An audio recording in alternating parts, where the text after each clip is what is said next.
ਉਹਨਾਂ ਦੇ ਪੂਰੇ ਤਸੱਲੀ ਬਖਸ਼ ਉਹਨਾਂ ਨੂੰ ਜਵਾਬ ਦਿੱਤੇ और उन्होंने ये भी रिक्वेस्ट की कि ये जिहड़ी FIR हुई है ये सारी तुसी जानते हो कि सिद्धार्थ चट्टोपाध्याय ने ये ऑर्डर किए सी। वो 20 दिनों के कल्ले DGP रहे और इस तो पहला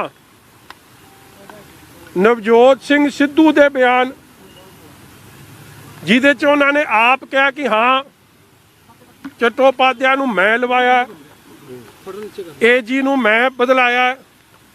मैं ये भी SIT नूं रिक्वेस्ट की कि जिथे PPCC कांग्रेस के प्रधान के बयान या सुखी रंधावे के बयान होम मिनिस्टर के मेरे खिलाफ की वो मेरे प्रति नफरत रखते आ या चन्नी साहब दे, ये जरूर सारी गल नूं भी SIT विचारे कि FIR जिहड़ी दर्ज हुई है उहदे सारे केसां दे ट्रायल कोर्ट ने करते हैं।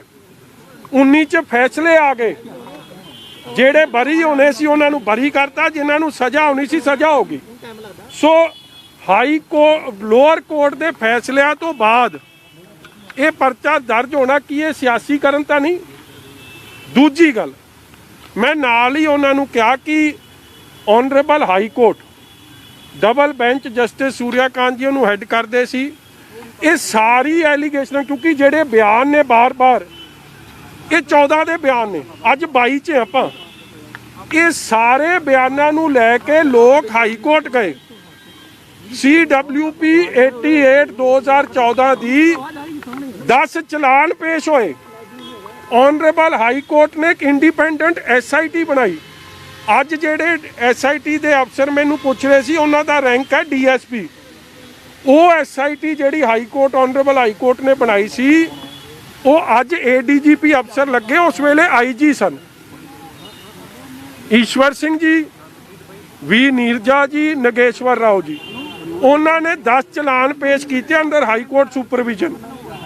उन्होंने चलान पेश होए की होया और हाई कोर्ट ने उन्होंने स्कोप की दिता सी कि सारे मैटर नू इन्वेस्टिगेट करो, री इन्वेस्टिगेट करो, फर्दर इन्वेस्टिगेट करो। क्योंकि जेडे लोग हाई कोर्ट गए सी वो लैके गए सी कि सानू ਇਹਦੇ ਚ फलाने फलाने खदशा ने ये बयान भी उत्थे रखे गए कि साडी सुनवाई नहीं सच हुई। तो हाई कोर्ट ने ऑनरेबल हाई कोर्ट ने कहा कि जेड़े गलत फसाए गए हैं वो कढ़ दो, जेड़े नहीं फसाए गए, जेड़े फसने चाहिए, जिन्हां दे खिलाफ प्रूफ है वो विच लै लो। सो सारी गल इन्वेस्टिगेट हुई। उन्हां चलाना च भी किथे नहीं आया, ट्रायल चलिया उहदे च भी किथे नहीं आया ये सारा काम मेरे खिलाफ कोई गल। उस तो बाद एक STF बनती है हरप्रीत सिद्धू की। हुण कानून का पहला सफा की कहता कि कोई रिश्तेदार किसी रिश्तेदार की इंक्वायरी नहीं कर सकता। क्यों नहीं कर सकता? क्योंकि जे बनती है वो हक च कर दूँ, जे नहीं बनती तो उल्ट कर दूँ, यही हो। मगर उन्होंने कीती कि उन्होंने दस्या कि साडे परिवारां दा रौला की, अज मैं दस के आया सारी गल, फिर दस दूँ तुहानूं। उस तो बाद क्योंकि इस SIT ने हाई कोर्ट अगे सच रखना है। पंजाब सरकार ने जिहड़ी ओदी रिपोर्ट है ADGP की वो सुपरसीड हुई। उस तो बाद एक रिपोर्ट आई जिहड़े सीनियर मोस्ट अफसर की आई DGP की और उस वेले दे होम सैकटरी साहब की।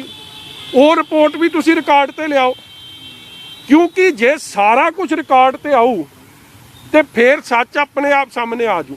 क्योंकि जो ये काम कर रहे हैं मतलब कि इन्हां दे जिहड़े सीनियर अफसर ने हाई कोर्ट मॉनिटर्ड काम कीता जां रिपोर्टां दित्तियां की उत्ते भरोसा नहीं।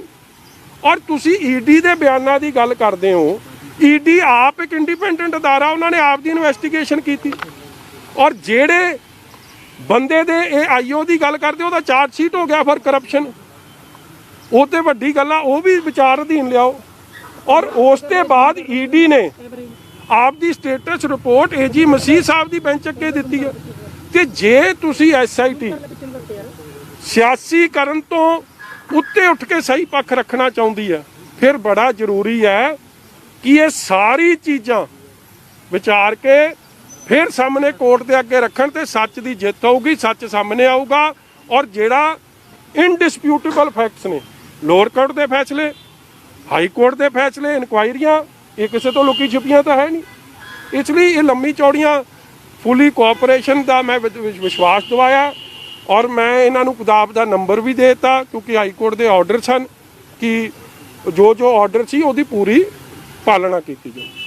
ਠੀਕ ਹੈ ਜੀ, ਥੈਂਕ ਯੂ। ਕੁਝ ਹੋਰ ਡਾਇਰੈਕਸ਼ਨਸ ਦਿੱਤੀਆਂ ਗਈਆਂ ਹੋਰ ਡਾਇਰੈਕਸ਼ਨਸ ਦਿੱਤੀਆਂ ਗਈਆਂ ਦੁਬਾਰਾ ਨਹੀਂ ਬੁਲਾਇਆ ਜੀ ਕੋਈ ਗੱਲ ਯਾਰ ਇਸ ਤਰ੍ਹਾਂ ਹੈ, ਉਹ ਪਿੱਛੇ ਇੱਕ ਮਿੰਟ ਆ ਜਾ ਯਾਰ, ਇੱਕ ਮਿੰਟ। ਸਿਆਸੀ ਤੌਰ ਤੇ ਤੁਸੀਂ ਹੋਰ ਜੋ ਵੀ ਮੈਂ ਕਿਹਾ ਸੱਚ ਸਾਹਮਣੇ ਆਵੇ। ਕਿਵੇਂ ਜਿਹੜਾ DGP ਤੁਸੀਂ ਸਮਝੋ ਕੇਪੇਬਲ, UPSC ਨੇ ਉਹਨੂੰ ਇਨਕੰਪੀਟੈਂਟ ਸਮਝਿਆ, ਉਹਨੂੰ ਇਸ ਲਾਇਕ ਨਹੀਂ ਸਮਝਿਆ ਕਿ ਉਹਦਾ 3 ਮੈਂਬਰੀ ਪੈਨਲਾਂ 'ਚ ਆਉਣਾ ਚਾਹੀਦਾ। ਉਹਨੂੰ DGP ਉਹਨਾਂ ਦਾ ਸ਼ਾਰਟ ਲਿਸਟਡ ਨੇਮ ਆਇਆ ਨਹੀਂ ਪੈਨਲ 'ਚ। ਪ੍ਰਧਾਨ ਮੰਤਰੀ ਦੀ ਸੁਰੱਖਿਆ ਦੇ ਨਾਲ ਖਿਲਵਾੜ ਕਰ ਸਕਦਾ ਜਿਹੜਾ ਬੰਦਾ। ਮੈਂ ਤਾਂ ਬੜੀ ਛੋਟੀ ਚੀਜ਼ ਆ, ਮਗਰ ਤੁਸੀਂ ਸੱਚਾਈ ਸਾਹਮਣੇ ਹੁਣ ਕੋਰਟ ਦੇ ਅੱਗੇ ਰੱਖਣੀ ਹੈ। ਇਸ ਲਈ ਸਾਰੀ ਜੋ ਕੁਝ ਮਦਦ ਦੀ ਲੋੜ ਹੈ, ਜੋ ਮੇਰੇ ਵੱਲੋਂ ਫੁੱਲ ਕਾਰਪੋਰੇਸ਼ਨ ਹੋਊਗੀ। ਔਰ ਇਹ ਸਿਆਸੀ ਸਾਜ਼ਿਸ਼ ਪਿੱਛੇ ਕੌਣ ਸੀ, ਕਿਵੇਂ ਮੀਟਿੰਗ ਚੰਨੀ ਸਾਹਿਬ ਦੇ ਘਰ 'ਚ ਹੁੰਦੀਆਂ ਸੀ, ਕਿਵੇਂ ਹੋਮ ਮਿਨਿਸਟਰ ਸੁਖੀ ਰੰਧਾਵਾ ਜੀਰਾ MLA ਉੱਥੇ ਹਾਜ਼ਰ ਰਹਿੰਦਾ ਸੀ, ਕਿਵੇਂ ਆਦੇਸ਼ ਦਿੱਤੇ ਜਾਂਦੇ ਸੀ। ਇੱਕ ਇਨਵੈਸਟੀਗੇਸ਼ਨ ਹੁੰਦੀ ਹੈ, ਪੁਲਿਸ ਫ੍ਰੀ ਐਂਡ ਫੇਅਰ ਕਰੇ। ਇੱਕ ਹੋਵੇ ਕਿ ਤੁਹਾਨੂੰ CM ਦੱਸੇ ਕਿ ਆ ਦੇਣਾ ਹੀ ਦੇਣਾ ਪਰਚਾ, ਕਿਉਂਕਿ ਐਲਾਨ ਤਾਂ ਪਹਿਲਾਂ ਹੋ ਰਹੇ ਸੀ, ਉਹ ਵੀ ਲਿਆਓ ਸਾਹਮਣੇ ਕਿ ਉਹ ਸਾਰੇ ਰਿਕਾਰਡ ਸੀਲ ਕਰੋ, ਇਹਨਾਂ ਦੇ ਮੋਬਾਈਲ ਰਿਕਾਰਡਸ ਔਰ ਸਾਰੇ CCTV ਰਿਕਾਰਡਿੰਗ ਜਿੱਥੇ ਜਿੱਥੇ ਅੱਡ ਥਾਵਾਂ ਤੇ ਇਹ ਮੀਟਿੰਗਾਂ ਹੋਈਆਂ ਨੇ, ਇਹ ਵੀ ਲਿਆਓ ਸਾਹਮਣੇ। ਹਾਂਜੀ, ਉਹ ਭਰਾ ਤੁਹਾਨੂੰ ਪਹਿਲਾਂ ਪਤਾ ਲੱਗੂ, ਮੈਨੂੰ ਮਗਰੋਂ ਪਤਾ ਲੱਗੂ। ਹੋਰ ਦੱਸੋ ਸਰ। ਅਰਵਿੰਦ ਕੇਜਰੀਵਾਲ ਨੇ ਅੱਜ ਇੱਕ ਪੰਜਾਬ ਮਾਡਲ ਪੇਸ਼ ਕੀਤਾ, ਕਿਹਾ ਕਿ ਇਹੋ ਜਿਹਾ ਮਾਡਲ ਹੋਊਗਾ ਜਿਹਦੇ ਕਰਕੇ ਜਿਹੜੇ ਕੈਨੇਡਾ ਵਗੈਰਾ ਹੋਰ ਕੰਟਰੀਜ਼ 'ਚ ਜਿਹੜਾ ਯੂਥ ਗਿਆ ਉਹ ਸਾਰਾ ਜਿਹੜਾ ਕਿ ਵਾਪਸ ਪੰਜਾਬ ਆ ਜਾਊਗਾ। ਮੇਰਾ ਵੀਰ, ਕੇਜਰੀਵਾਲ ਸਾਹਿਬ ਨੂੰ 7 ਸਾਲ ਹੋ ਗਏ ਦਿੱਲੀ, ਔਰ ਦਿੱਲੀ ਦੇ 'ਚ ਤਾਂ ਇਹ ਜਿਹਾ ਕੋਈ ਮਾਡਲ ਨਹੀਂ ਪੇਸ਼ ਹੋਇਆ ਕਿ ਜਿਹੜਾ ਪੰਜਾਬੀ ਕੈਨੇਡਾ ਜਾਣ ਤੋਂ ਰੁਕਿਆ। ਜੇ ਐਡਾ ਵਧੀਆ ਮਾਡਲ ਹੁੰਦਾ ਤੇ ਦਿੱਲੀ ਚਲੇ ਜਾਂਦਾ, ਮਾਪੇ ਵੀ ਖੁਸ਼ ਰਹਿੰਦੇ ਕਿ ਨਿਆਣਾ ਸਾਡੇ ਨੇੜੇ ਆ। ਇੱਕ ਨਿਆਣੇ ਨੂੰ 15-20 ਲੱਖ ਖਰਚਣਾ ਵੀ ਨਾ ਪੈਂਦਾ। ਇਸ ਲਈ ਇਹ ਜਿਹੜੇ ਸਾਰੇ ਮਾਡਲ ਨੇ ਨਾ, ਇੱਕ ਤਾਂ ਠੋਕੋ ਤਾਲੀ ਦਾ ਖਟਾਰਾ ਮਾਡਲ ਹੋ ਗਿਆ, ਬੱਕਰੀ ਮਾਡਲ ਜਿਹਨੂੰ ਆਪਾਂ ਕਹਿ ਸਕਦੇ ਆ, ਉਹ ਇੱਕ ਇਹਦਾ ਮਾਡਲ, ਇਹ ਵੀ ਨਟਵਰ ਲਾਲ ਦਾ ਮਾਡਲ ਸਮਝਿਓ, ਇਹ ਅਸਲੀ ਮਾਡਲ ਨਹੀਂ ਹੈ। ਪੰਜਾਬੀਆਂ ਦਾ ਮਾਡਲ, ਮੇਰੀ ਬੇਨਤੀ ਸੁਣ ਲਓ, ਪੰਜਾਬੀਆਂ ਦਾ ਮਾਡਲ ਆਪਣੇ ਕਿਸਮ ਦਾ, ਔਰ ਪੰਜਾਬੀ ਆਪ ਦਾ ਮਤਲਬ ਇਹ ਤਾਂ ਮਾਡਲ ਆਪ ਦਾ ਪੇਸ਼ ਕਰਦੇ ਆ। ਇਹ ਕੇਜਰੀਵਾਲ ਕੀ ਸਮਝੂ ਪੰਜਾਬ ਦੀਆਂ ਮਾਡਲਾਂ ਦੀਆਂ ਗੱਲਾਂ। ਸਾਹਿਬ ਨੇ ਵੀ ਇੱਕ ਮਾਡਲ ਪੇਸ਼ ਕੀਤਾ, ਪਿੱਛੇ ਕੋਈ ਕਿਸੇ ਪੋਲੀਟੀਸ਼ੀਅਨ ਦੀ ਤਸਵੀਰ ਨਹੀਂ ਸੀਗੀ, ਸਿਰਫ ਸਿੱਧੂ ਤੇ ਗਾਂਧੀ ਪਰਿਵਾਰ। ਕੀ ਹੁਣ ਸਿੱਧੂ ਜਿਹੜਾ, ਮੈਂ ਤੁਹਾਨੂੰ ਗੱਲ ਦੱਸਾਂ, ਠੋਕੋ ਤਾਲੀ ਦਾ ਤਾਂ ਇੱਕੋ ਮਾਡਲ ਹੈ। ਇਹ ਮੰਤਰੀ ਰਿਹਾ 2.5 ਸਾਲ, ਇਹਦੀ ਇੱਕ ਕਾਰਗੁਜ਼ਾਰੀ ਦਾ ਕੰਮ ਕੱਢ ਲਿਓ। ਦੇਖੋ, ਬੰਦਾ ਆਪਦੇ ਕੰਮਾਂ ਨਾਲ ਜਾਣਿਆ ਜਾਂਦਾ। As minister zero performance, power ministry ਮਿਲੀ ਤੇ ਛੱਡ ਕੇ ਮਹਿਕਮਾ ਛੱਡ ਕੇ ਭੱਜ ਗਿਆ। ਜਿਹੜਾ ਮਾਡਲ ਜੇ ਮਾਡਲ ਪਾਰਟੀ ਦਾ ਸੀਗਾ, ਸਿੱਧੂ ਦਾ ਸੀਗਾ, ਕੀ ਲੱਗਦਾ ਤੁਹਾਨੂੰ? ਤੁਹਾਨੂੰ ਕੀ ਲੱਗਦਾ?